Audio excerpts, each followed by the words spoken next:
Hello and welcome to the Capture King Gaming channel. I'm Micah and I'm here with part 2 of 5 for the What Remains of Edith Finch walkthrough.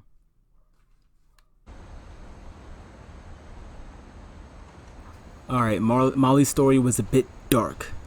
I don't know how I feel about a child becoming a monster in her imagination and eating people, but...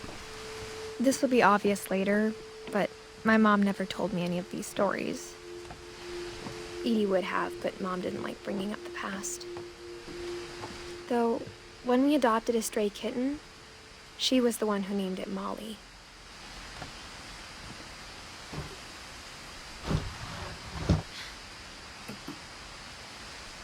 I spent a lot of time in Great-Grandma Edie's room.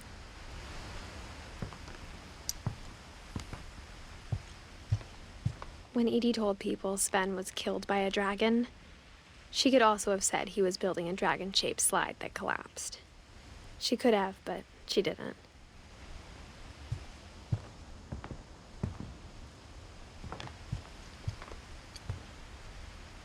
Louis died a week before we left, but Edie had already started to memorialize him.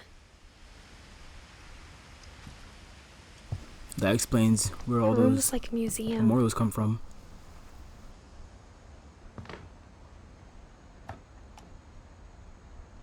For 500 years, the Finches have been famous throughout Norway for their fortune and misfortune. Odin Finch buries the latest victims of the family curse, his wife Ingeborg and their newborn son, Johan. On January 7th, 1937, he set sail with his family and his house, hoping to leave the curse behind. But 40-foot waves off the coast of Washington send the house and Odin to the bottom of the sea. Odin's daughter Edie, with husband Sven and baby Molly, step ashore on their new home, Orcas Island. Odin Finch is the first to be buried in the new family cemetery. His daughter Edie is already dreaming of a new Finch house.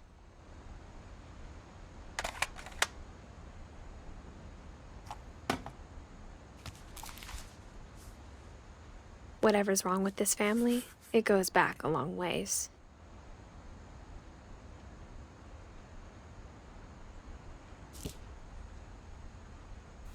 I think it would be awesome to be named Odin, but not so much to go down like that, so...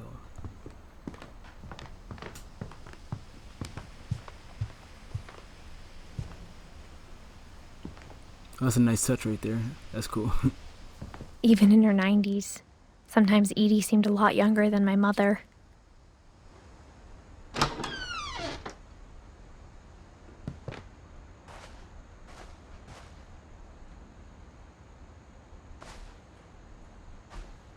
The only trace Grandpa Sam's first wife Kay left on the house was the pink bathroom. It was a pretty big trace. I feel like having shag carpeting or whatever that is in a bathroom would be disgusting.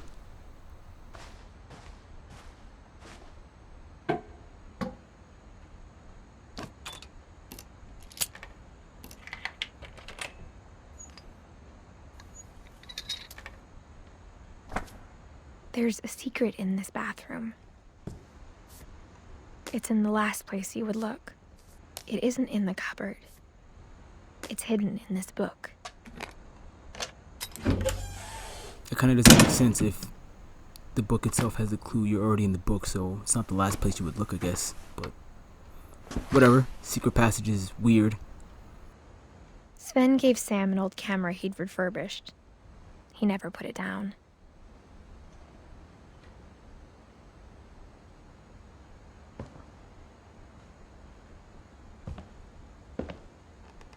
It's things like this in this house. Like, why would it need to be behind the walls for a red room or whatever they call where you develop pictures? And why would it be such a secret? Oh, her brother drew that.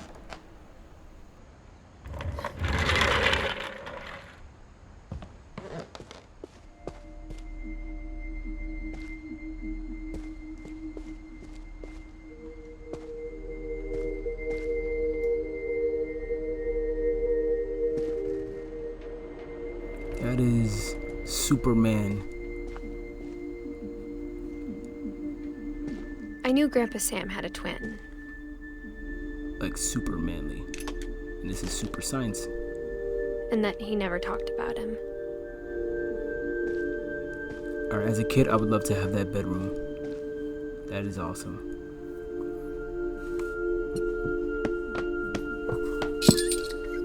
It's just too elaborate. Like, who has the time to make all this? I know this house has been here for over 100 years, but... or almost 100 years, whatever, but still.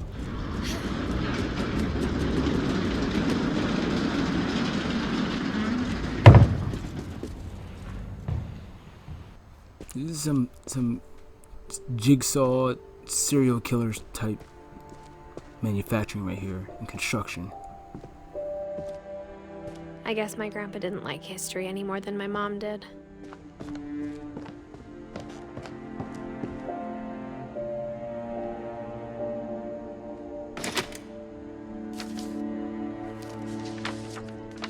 How I Want to Remember My Brother by Sam Finch. The thing I remember is that when he made up his mind, that was it.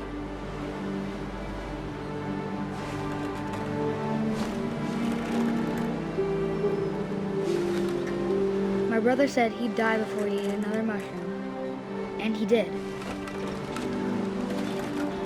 At Barbara's funeral, we swore we'd never be afraid again, and he wasn't. I think Calvin always wanted to fly.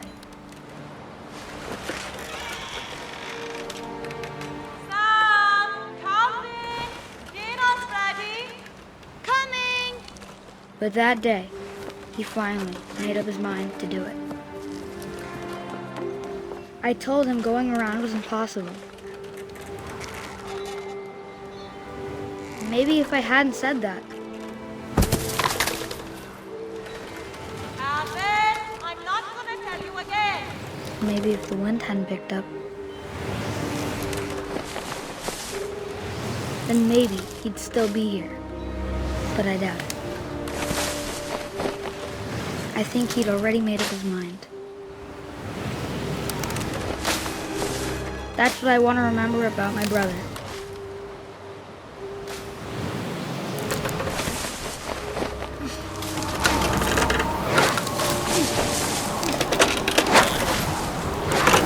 The day he made up his mind to fly. And he did.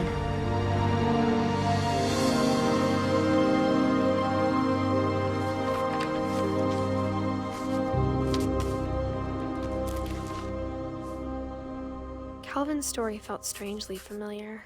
When I was younger, I remember trying to do the exact same thing. I think every kid when they were younger tried to see if they can go around the loop for the swings. And you get a little bit scared. After the funeral, and go slack. Edie roped off Calvin's half of the room.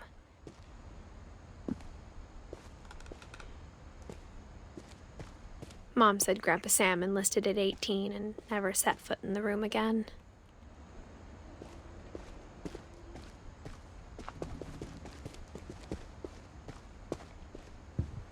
The passages were a pretty tight fit. They'd obviously been built for smaller hands and bellies. Did a pumpkin head face at the end of that tunnel?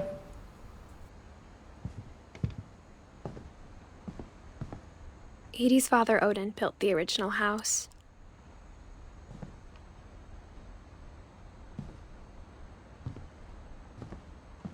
Whenever people ask me about my family, the first thing they always want to know about is Barbara.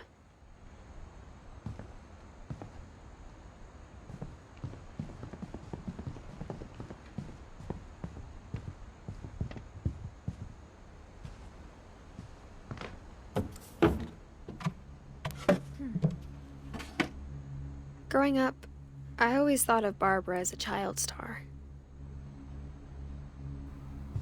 That's very much in the vein of like a Shirley Temple type child actress. I never thought about how hard it must have been for her afterwards.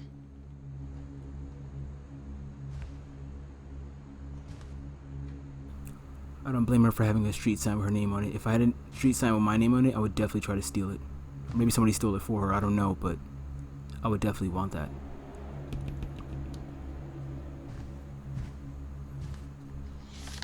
I like comic books. Of all the stories people wrote about Barbara's death, I'm surprised Edie saved this one.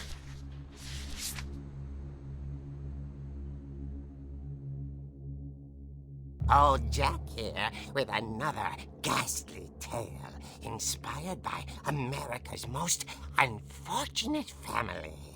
I'm calling it The Surprise Ending of Barbara Finch. As a child star, Barbara was famous for her scream. Now at 16, she was all washed up. A has-been. But in a lucky break, she'd been asked to perform her signature scream at a local convention for monster movie fans. It was just the boost her career needed. Unfortunately, her scream hadn't aged well. Getting better. I think you just need the right motivation. Her biggest fan and current boyfriend, Rick, was about to demonstrate when... Now that was a great scream. It was Barbara's father, Sven. He'd slipped into a table saw and had to be rushed to the emergency room. So Barbara got stuck babysitting her youngest brother, Walter. Her convention comeback was cancelled. Okay, I'm hearing frustration, but I'm not hearing terror. What if I tried... A gang of hoodlums in Halloween masks have been terrorizing Orcas Island tonight. Police are urging residents to... That came from the basement. You're right! Also, I loved your delivery on that. Why is your basement door locked? Because my dad likes making puzzles and secret passages. There's a key hidden in the music box. The secret is to keep winding and winding until finally the key pops out. Thanks, babe. I'll be back in a sec. 20 minutes later, Rick hadn't returned. So Barbara went to look for him, right on cue. She reached for the music box. And as she wound the key, she listened for Rick, but the house was silent.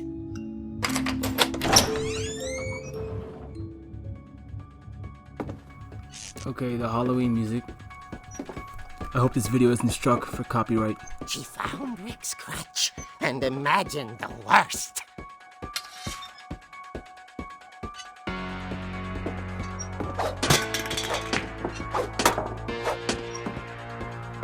This is an achievement to knock all the pool balls off the table. That's why I'm doing this. I'm not insane.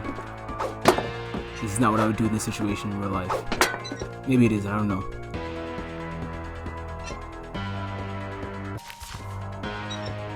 I should have hit that can. That can is very suspicious.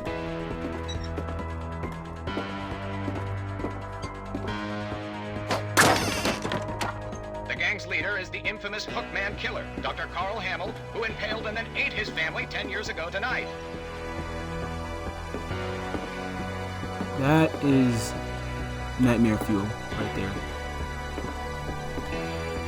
Oh gosh. I don't think this house needs any help getting any more scary. The old fridge rattled and grew still.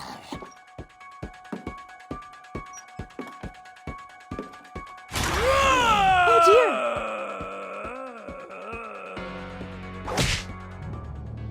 Oh! Rick?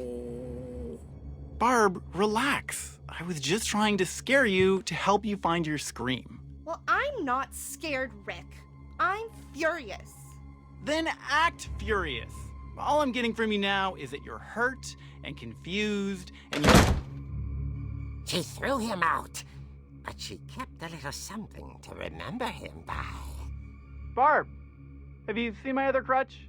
And she was still holding it when she fell asleep watching the late picture show.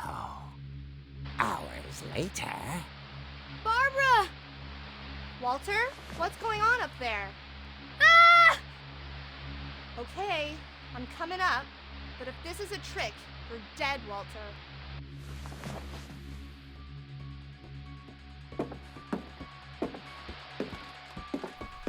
I don't know, I think you just be like, hey, I have a few other brothers, taking one out, not that bad.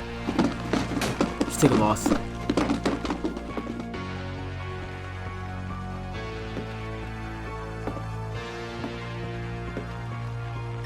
Walter, are you there? Walter had vanished, but his bedside radio was still on. Orcas Island police describe the man as 6 feet tall, with a steel hook for a hand. Residents are urged to lock all doors and windows and notify the police of any suspicious activity. Barbara turned, saw the hook man, and was speechless. He was quite smashing. And he knew he was. He couldn't get enough of Barbara. Okay, Barbara, there's gotta be another way out of here. That night, she played her part beautifully.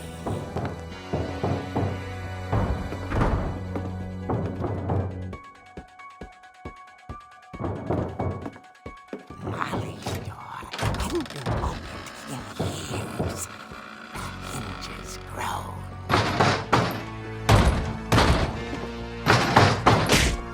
Take this man out the game right now. He wasn't moving, but she sensed the story might not be over No, yet. no, see, no, you should never turn your back on the possible killer. That's why I like that the Halloween music is playing, because that's exactly when Michael disappears, when you go to turn around to check. Yep. Not surprised. The hookman had vanished. She listened for his breathing, but all she heard was...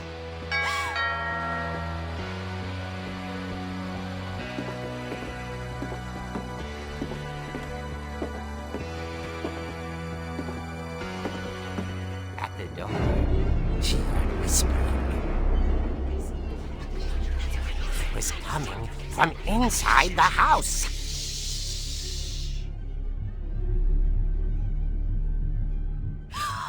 Oh dear.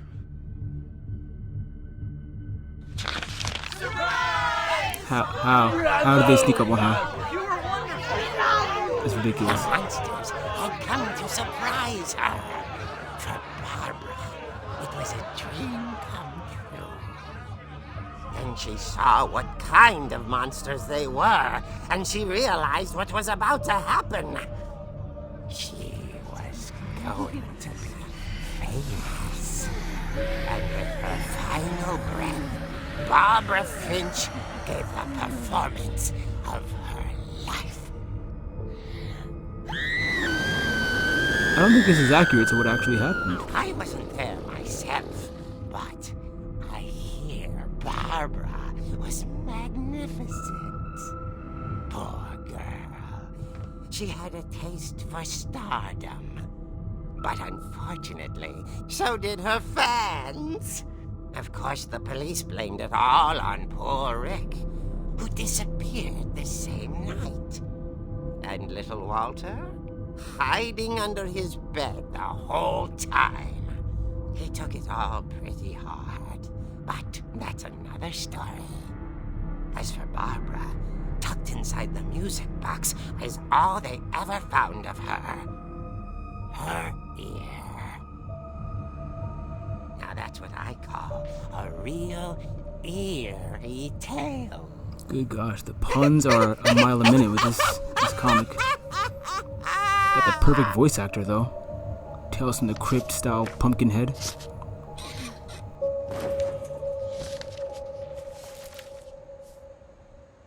Edie told me all Barbara wanted was to be remembered, as absurd as that comic was. Maybe what Edie saw was a happy ending.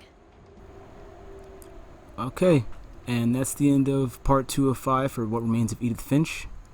It's Capture King Gaming signing off. Thanks for watching, and please show some class. As in, comment, like, and share, subscribe.